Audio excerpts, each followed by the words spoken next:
To stop an Xfinity router from blinking blue, it's essential to understand that the blinking blue light indicates the router is in wireless protected setup mode. This mode is activated when the router attempts to connect or pair with another device.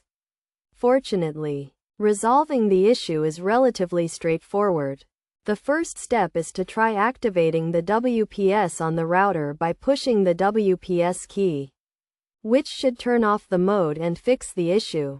If the pairing is successful, the light should change from blue to white. If the issue persists, a simple reboot of the router may resolve the problem. This can be done by unplugging the router from the power supply for a few seconds, then reconnecting it. Additionally, checking the connections by removing the cables from the back of the router, waiting 15 seconds, and then reconnecting them may also resolve the issue. As a last resort, resetting the router to its factory settings may be necessary. However, this will result in the loss of current settings, so it's crucial to back them up first to reset the router.